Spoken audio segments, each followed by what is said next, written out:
ஆண்டவராகிய இயேசு கிறிஸ்துவின் நாமத்தில் வாழ்த்துக்கள். இந்த நாளிலும் ஆதியாகமம் 5வது அதிகாரத்தை நாம் தியானிக்கலாம். இந்த பகுதியிலே ஆதாம் முதல் நோவா வரையிலும் உள்ள வம்ச வரலாறானது நமக்காக எழுதி கொடுக்கப்பட்டிருக்கிறதை நாம் பார்க்க முடியும். இங்கே ஆதாமின் வம்ச வரலாறு தேவன் மனுஷனை சிருஷ்டித்த நாளிலே அவனை தேவ சாயலாகவே உண்டாக்கினார். அவர்களை ஆணும் பெண்ணுமாக சிருஷ்டித்து அவர்களை ஆசீர்வதித்து அவர்களை சிருஷ்டித்த நாளிலே அவர்களுக்கு மனுஷர் என்று பெயரிட்டார் என்று சொல்லி பார்க்கிறோம். தம்முடைய சாயலாக அவர் சிருஷ்டித்தார் என்று சொல்லி முதல் 2 வசனங்களிலே எழுதப்பட்டிருக்கிறது. பின்பு ஆதாம் 130 வயதான போது தன் சாயலாக தன் ரூபத்தின்படியே ஒரு குமாரனை பெற்று அவனுக்கு சேத் என்று பெயரிட்டான் என்று இங்கே எழுதப்பட்டிருக்கிறதை நாம் பார்க்கிறோம். இதை கொஞ்சம் உற்று நோக்கி நம்ம பார்த்தோன்னு சொன்னால், இப்பொழுது விழுந்து போன ஆதாம் ஒரு பாவமுள்ள மனிதனாக இருக்கிறான்.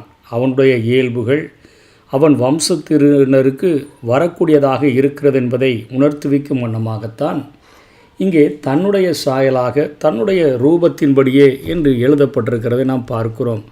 சங்கீதக்காரன் தன்னுடைய சங்கீதத்தில் எழுதுகிற பொழுது 51வது சங்கீதம் 5வது வசனத்தில் இப்படியாக சொல்லுகிறார், இதோ நான் துர்க்குணத்தில் உருவானேன், என் தாய் என்னை பாவத்தில் கற்பந்தரித்தாள் என்று சொல்லுகிறதை பார்க்கிறோம்.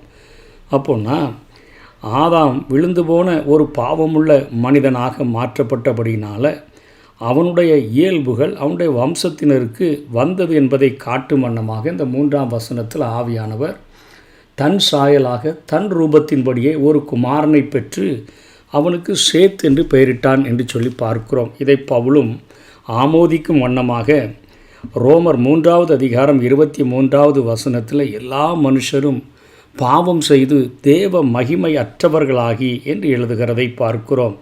அப்போது தேவ பக்தியுள்ள சேத்தினுடைய வம்சாவளியும் பாவம் உள்ளதே என்பதை காட்டும் வண்ணமாக 3வது வசனத்திலே ஆவியானவர் இப்படி எழுதியிருக்கிறார், ஆதாம் சேத்தை பெற்ற பின் 800 வருஷம் உயிரோடு இருந்து குமாரரையும் குமாரத்திகளையும் பெற்றான் என்று சொல்லி நம்ம பார்க்கிறோம்.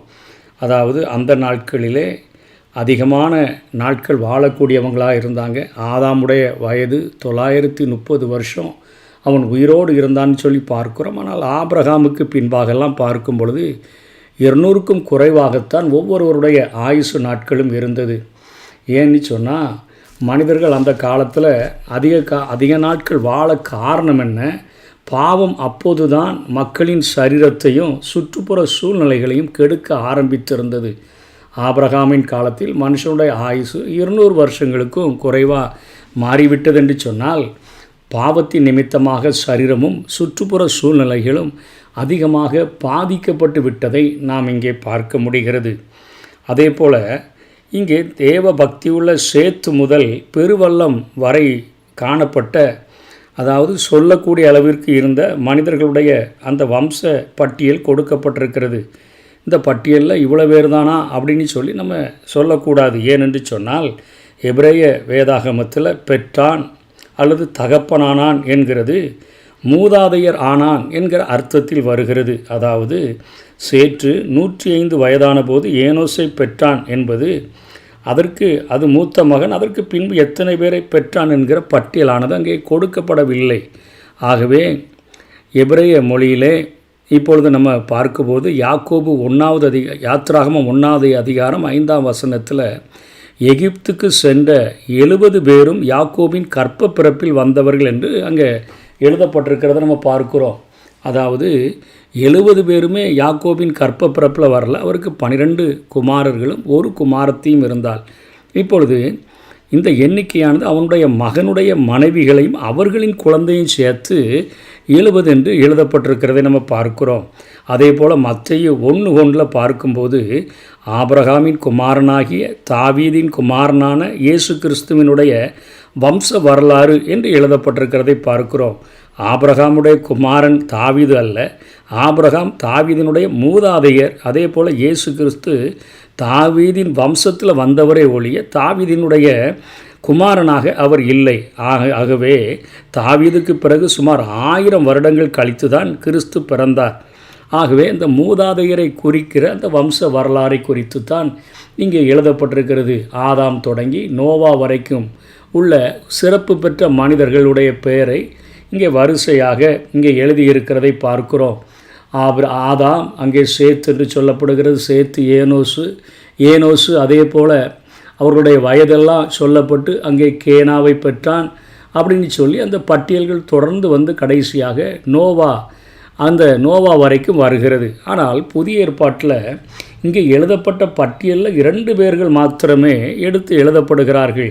எபிரேயர் 11வது அதிகாரத்தில் 2 மனிதர்கள் மாத்திரம் அங்கு சிறப்பு பெறுகிறார்கள்.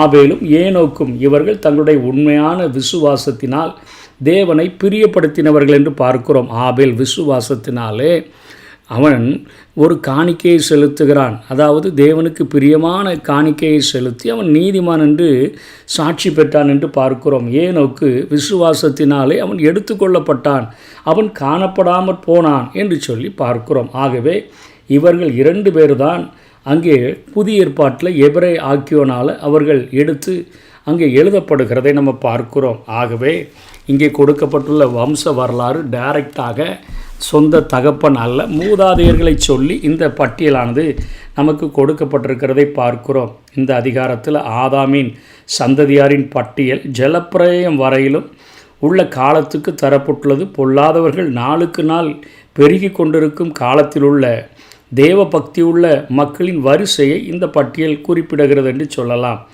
இதில் காயினுடைய பொல்லாத வழிகளை பின்பற்ற மறுத்தவர்கள் ஜலப்பிரய காலத்தில் உலக மக்கள் அநேகமாக அனைவருடைய உள்ளமும் தீமையினால் நிறைந்திருந்தது என்று சொல்ல வேண்டும். ஏன்னா நோவாவின் நாட்களில் 8 பேர் மாத்திரம் காக்கப்பட்டார்கள் என்று சொல்லி பார்க்கிறோம். எப்பொழுதுமே கொஞ்சம் பேர் தான், சில வேளைகளில் சில பேர் மட்டுமே தேவனை தொழுது கொள்ளக்கூடியவர்களாக அந்த நாட்களிலேயும் இருந்தார்கள். இந்த நாட்களிலேயும் சொற்பமான பேர் ஆண்டவரை அதிகமாக தேடுகிற வாஞ்சை உள்ளவர்களாக இருக்கிறார்கள். தேவனுக்கு உண்மை உள்ளவர்களாக, அவருடைய வார்த்தைகளுக்கு கீழ்ப்படுகிறவர்களாக, அவருடைய வாக்குத்தத்தங்கள் நிறைவேற காத்து இருக்கிறவர்கள் ஒரு சின்ன கூட்டத்தாராகவே இருக்கிறார்கள். மத்தேயு 7வது அதிகாரம் 13-14 நம்ம பார்க்கும் பொழுது, இடுக்கமான வாசல் வழியாய் உட்பிரவேசியுங்கள், கேட்டுக்கு போகிற வாசல் விரிவும் வழி விசாலமுமாய் இருக்கிறது, அதன் வழியாய் பிரவேசிக்கிறவர்கள் அநேகர், ஜீவனுக்கு போகிற வாசல் இடுக்கமும் வழி நெருக்கமுமாய் இருக்கிறது, அதை கண்டுபிடிக்கிறவர்கள் சிலர் என்று இயேசு தன்னுடைய மலை பிரசங்கத்திலே அவர் குறிப்பிடுகிறதை பார்க்கிறோம். ஆகவே அங்கே சேத்து தொடங்கி நோவாவின் நாட்கள் வரையிலும் ஒரு சிலரே ஆண்டவரை பிரியப்படுத்துகிறவர்களாக, உண்மை உள்ளவர்களாக, ஆண்டவருடைய வார்த்தைகளுக்கு கீழ்ப்படுகிறவர்களாக, வாக்குத்தத்தங்கள் நிறைவேற காத்திருக்கிறவர்களாக அவர்கள் இருந்தார்கள் என்று சொல்லி நம்ம பார்க்கிறோம். இப்போ அதனைத் தொடர்ந்து இங்கே ஒரு பிரபலமான மனிதனை குறித்து 22வது அதிகாரத்தில் சொல்லப்பட்டிருக்கிறதை பார்க்கிறோம். அதுவரையிலும் இங்கே சேத்திலிருந்து அந்த வம்ச மூதாதையருடைய பட்டியல்கள் கொடுக்கப்பட்டிருக்கிறது. அதற்கு பின்பாக 21வது வசனத்தில் ஏனோக்கு 65 வயதான போது மெத்துசுலாவை பெற்றான். ஏனோக்கு மெத்துசுலாவை பெற்ற பின் 300 வருஷங்கள் தேவனோடு சஞ்சரித்து கொண்டிருந்து குமாரரையும் குமாரத்திகளையும் பெற்றான் என்று பார்க்கிறோம். 65 வயதான போது, அதற்கு பின்பாக 300 வருடங்கள், டோட்டல் அவனுடைய வயது 365 வயது. அவன் தேவனோடு சஞ்சரிக்கையில் அவன் காணப்படாமல் போனான், தேவன் அவனை எடுத்து கொண்டார் என்று எழுதப்பட்டிருக்கிறதை பார்க்கிறோம். ஏனோக்கு தெய்வ பக்தியில் சிறந்து விளங்கினான் என்கிறதுல நமக்கு ஐயமில்லை. அவனை பற்றி வேதாகமம் இங்கே தேவனோடு சஞ்சரித்தான் என்று சொல்லுகிறது. குடும்பம் இருந்தாலும் பிள்ளைகள் இருந்தாலும் தேவனோடு கூட சஞ்சரிக்க முடியும். அந்த குடும்பமானது தேவனோடு கூட சஞ்சரிப்பதற்கு தடையில்லை என்கிற வண்ணமாக அவன் வாழ்ந்தான். அவருடைய வாக்குத்தத்தங்களை பரிபூர்ணமாக நம்பினான். அதாவது எபிரேயரில் 11வது அதிகாரம் 5ஆம் வசனம் 6ஆம் வசனத்தில் எபிரே ஆக்கியோன் இவரை குறித்து எழுதுகிறதை நம்ம பார்க்கிறோம். விசுவாசத்தினாலே ஏனோக்கு மரணத்தை காணாதபடிக்கு எடுத்து கொள்ளப்பட்டான். தேவன் அவனை எடுத்துக்கொண்டபடியினாலே அவன் காணப்படாமற் போனான். அவன் தேவனுக்கு பிரியமானவன் என்று அவன் எடுத்துக்கொள்ளப்படுவதற்கு முன்னமே சாட்சி பெற்றான். விசுவாசம் இல்லாமல் தேவனுக்கு பிரியமாயிருப்பது கூடாத காரியம். ஏனென்றால் தேவனிடத்தில் சேருகிறவன் அவர் உண்டென்றும் அவர் தம்மை தேடுகிறவர்களுக்கு பலன் அளிக்கிறவர் என்றும் விசுவாசிக்க வேண்டும். இது ஏனோக்கை குறித்து எழுதப்பட்ட காரியம். இதை யூதா எழுதும்பொழுது என்ன காரியத்தை குறித்து இங்கே எழுதுகிறார் என்று சொல்லி பார்த்தோன்னா 14ஆம் வசனம் 15வது வசனங்களிலே ஆதாமுக்கு 7ஆம் தலைமுறையான ஏனோக்கும் இவர்களை குறித்து இதோ எல்லாருக்கும் நியாய தீர்ப்பு கொடுக்கிறதற்கும் அவர்களில் அவபக்தி உள்ளவர்கள் யாவரும் அவபக்தியாய் செய்து வந்த சகல அவபக்தியான கிரியைகளின் நிமித்தமும் தமக்கு விரோதமாய் அவபக்தியுள்ள பாவிகள் பேசின கடின வார்த்தைகள் எல்லாவற்றின் நிமித்தமும் அவர்களை கண்டிக்கிறதற்கும் ஆயிரமான தமது பரிசுத்தவான்களோடு கூட கர்த்தர் வருகிறார் என்று முன்னறிவித்தான் என்று பார்க்கிறோம். அதாவது தன்னுடைய தலைமுறையினர் அநீதியான வாழ்க்கை முறையையும் பாவங்களையும் செய்து வந்தபொழுது ஏனோக்கு அந்த அநீதியான வாழ்க்கையை புறக்கணித்து பாவ வழிகளை புறக்கணித்து அவன் வந்தது மாத்திரமல்ல, நீதியை எங்கும் பிரசங்கிக்கக்கூடியவனாக இருந்தான் என்று இங்கே யூதாவிலே எழுதப்பட்டிருக்கிறதை பார்க்கிறோம். ஆண்டவர் எல்லாருக்கும் நியாய தீர்ப்பு கொடுக்கிறதற்கு அவபக்தி உள்ள யாவரும் அவபக்தியாய் செய்து வந்த சகல அவபக்தியான கிரியைகளை நிமித்தம் அவர் அங்கே கண்டிக்கிறதற்கு ஆண்டவர் வருகிறார் என்கிற பிரசங்கத்தை செய்யக்கூடியவனாகவும் அவன் வாழ்ந்து வந்தான். அவன் மாத்திரம் பின்பற்றினது மாத்திரமல்ல, அவன் மாத்திரம் ஆண்டவரோடு சஞ்சரித்தது மாத்திரமல்ல, அவன் மாத்திரம் அநீதியான வாழ்க்கை முறையை தள்ளிவிட்டது மாத்திரமல்ல, அவன் மாத்திரம் பாவங்களை தள்ளிவிட்டு வாழ்ந்தது மாத்திரமல்ல, அவன் வாழ்ந்த நாட்களில் உள்ள எல்லா ஆண்களையும் பெண்களையும் கூப்பிட்டு அவர்களுடைய அவபக்தியான நடக்கைகளுக்கு தக்கதாக நியாய தீர்ப்பில் தண்டனை கொடுப்பதற்காக கர்த்தர் வருகிறார் என்கிற ஒரு எச்சரிப்பை கொடுத்தான். இவன் ஆதாமுக்கு 7வது தலைமுறையில் வந்தவன் என்று சொல்லப்படுகிறதை பார்க்கிறோம்.